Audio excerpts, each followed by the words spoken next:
On that day, it was a Thursday, very hot, near the end of the school vacation. My daughter Malki and her best friend, Michal, decided to buy pizza. And on that day, at about 2 o'clock, the restaurant was full. The girls, from what I understand, were standing next to the counter when a young man walked in. He, as far as we know, did not look like a monster. He was an ordinary-looking fellow with a guitar case on his back, a musician. But he wasn't really a musician. Inside the guitar case, well, as we now know, he walked up to the counter where the girls were standing and he exploded. And when he exploded, he killed many people.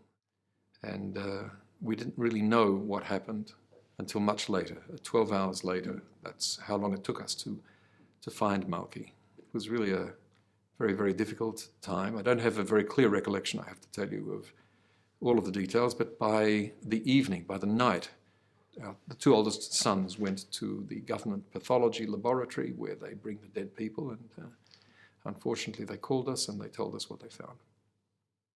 Even simpler words, what do you do now, is a question which was on my mind from the very beginning. After we buried my daughter, the question, what do you do now, meant, how do I relate to my children, my wife, my marriage, my neighbors, my job? And it's a question which has an answer which is evolving. Even though it's now some years, it's a live issue. The loss is a real loss, and the impact on my expectations in life and the expectations of my family are evolving. It's not so clear. So that's a strategy. Is it resilience? No, because it doesn't take away pain and uncertainty and blackness. But it's a way of surviving. Actually, the word survivors comes to my mind for a reason which is very personal. The fact is that my education was at the hands of parents who were survivors of the Nazi genocide. And being the child of parents who had no childhood, where it was stolen from them, gave me preparation in a way that I never even understood. I didn't know I'm being prepared for this. My parents were happy people. They were not depressed. We were not a family where we talked about hatred or how do we get revenge. I never heard those words. What I heard a lot was go to school, get an education, get a career, build a family, make a contribution. The first thing I want to say is that there's no single way to react. There's no single way to be sad or to grieve, and there's no single way to rebuild your life. And there's no reason to think that you have to fit into somebody's model. That's, to me, for sure. It's important to say this because we all have to confront society and sometimes public officials, and the worst situation is where survivors somehow are left to feel that you disappointed the system. You made other people feel that you're not doing the right thing. This is absolutely to be rejected. The focus, for me, that's the most important, is the community and the family. I would say maybe in the opposite order, the family and the community. This is a successful strategy. Having a strong family and a strong community around you, it's 90% of surviving. And if you don't have it, I don't know what you would do.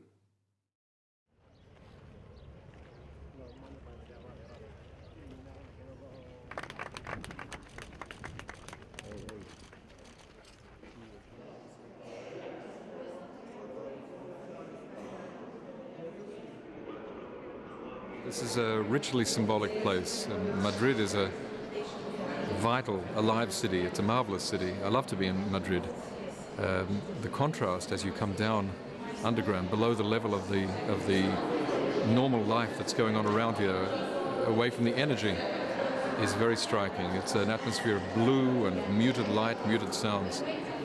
It's appropriate for people rushing to go about their ordinary life to see this, to walk past it, to think. In fact, even the other way, I feel that as a healthy society which is focused on its own survival, what we must do is never be confused about the terrorists. It's not politics via a different means. It's hatred, and with hatred you have very few options. The fact is that in the work of the foundation which we created in my daughter's name, and it's not unusual, about 1/3 of the families who we help with a damaged child or a special needs child are not Jewish. They're Arab Christians, Arab Muslims, or Druze. About 1/3. To a European, I can imagine that this sounds strange. To an Israeli, it's absolutely not strange. Somewhere inside me, there is a desire for me to grab people by the shoulders and say, do you understand that for me this is the most natural thing on earth, to help people if it's possible to help them? Politics? Who's interested in politics? I don't give a damn about politics. It's not about politics. My daughter had zero interest in politics. She had every interest in life. She had a passion for life, for music, for culture, for love. In losing our child, we wanted to show that a response can be not a response of hatred, and not even a response of doing good in the community, but a response that says, here was a child, not a number. It's true, 15 people were killed, and a 16th person is unconscious until today, and 130 were injured.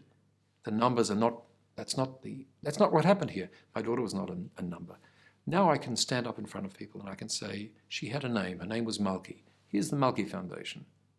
And if you see what it does, then you understand what my daughter's life was about. It was about doing good and loving other people.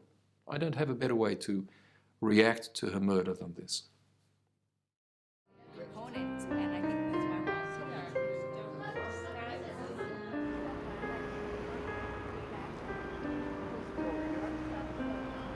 here. I just